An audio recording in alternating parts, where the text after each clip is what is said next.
Assalamualaikum warahmatullahi wabarakatuh. Di sini saya akan menjawab pertanyaan dari dosen kami yaitu Bapak Ojan dan Mas Chandra.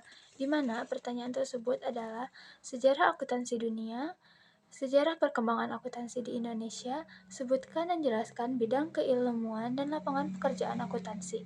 Sebutkan dan jelaskan pihak-pihak yang berkepentingan terhadap informasi akuntansi. Dan yang terakhir, sebutkan dan jelaskan siklus akuntansi perusahaan jasa. Pada tahun 1994, Lucas Pacioli mempublikasikan buku yang berjudul Summa de Arithmetica yang mengajarkan sistem pembukuan berpasangan. Subjudul inilah yang akan menjadi cikal bakal munculnya akuntansi. Setahun setelah buku tersebut dipublikasikan, akuntansi mulai diterapkan di Italia. Seiring berjalannya waktu, akuntansi mulai diakui sebagai disiplin ilmu tersendiri. Setelah Perang Dunia Kedua, pengaruh akuntansi semakin terasa di dunia barat. Bagi banyak negara, akuntansi merupakan masalah nasional dengan standar dan praktek nasional yang melekat erat dengan hukum dan aturan profesional. Dari sistem ini, pembukuan dan laporan keuangan dapat tersusun secara sistematis dan terpadu karena dapat menggambarkan laba, rugi, kekayaan, serta pemilik perusahaan.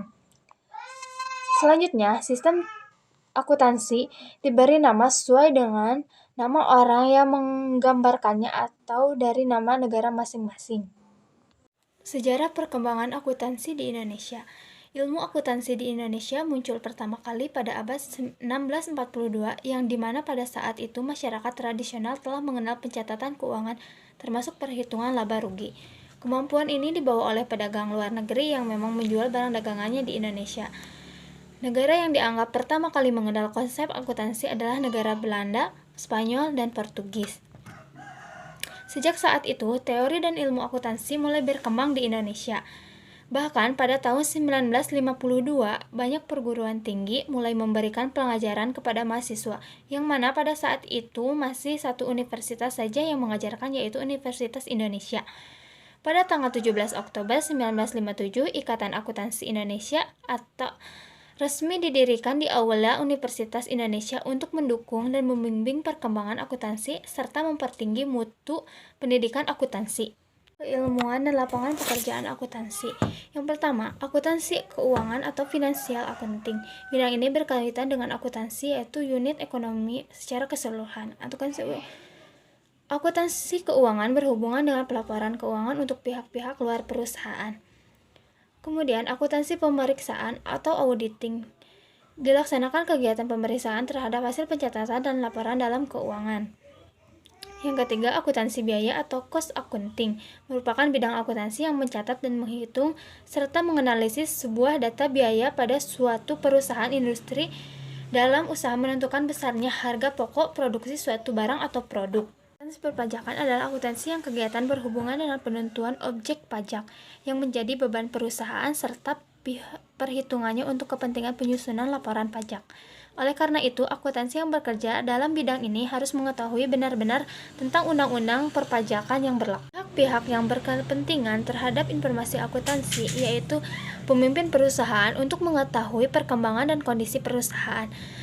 2. Pemilik perusahaan untuk mengetahui perbandingan antara modal yang ditanam dengan laba yang dicapai.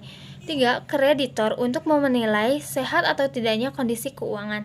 4. Pemerintah untuk tujuan penetapan pajak perusahaan.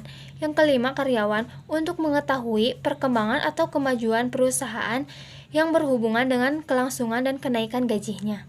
Pada perusahaan jasa, yang pertama analisa dokumen transaksi, yang kedua recording atau jurnal umum. Merupakan pencatatan utama lebih kepada pencatatan yang konsepnya double entry. Yang ketiga, penggolongan atau buku besar. Menggolongkan akun-akun yang sama dari jurnal umum digolongkan sesuai dengan akunnya. Yang keempat, mereset atau neraca saldo. Dapat disebut try balance. Jika belum balance, debit kreditnya, maka dianggap salah. Yang diringkas adalah saldo akhir setiap buku besar. AJP atau ayat jurnal penyesuaian. Fungsinya untuk menyesuaikan akun-akun yang ada di neraca saldo. Jika ada angka-angka yang tidak akurat, maka perlu disusun kembali dan menghadirkan angka-angka yang real. Yang keenam, worksheet atau langkah akhir. Dalam worksheet sudah ada laporan laba rugi dan neraca. Jika akuntansi sudah menyusun worksheet, maka bisa dipastikan bisa menyusun laporan laba dan rugi. Kemudian, menyusun laporan keuangan. Menyusun laporan keuangan, baik itu laporan laba, rugi, perubahan modal, maupun neraca. Yang kedelapan, menutup atau closing entry. Untuk mengembalikan akun temporer, di antaranya ada pendapatan dan biaya yang harus dikembalikan ke akun performer atau modal.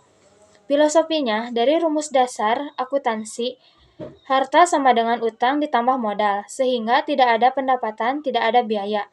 Adanya pendapatan yang bersifat sementara dan di akhir periode harus ditutup atau dikembalikan ke akun induk. Akhir adalah jurnal kembali atau refresh journal. Tujuannya adalah untuk mengawali kembali dengan baik dengan saldo-saldo yang normal.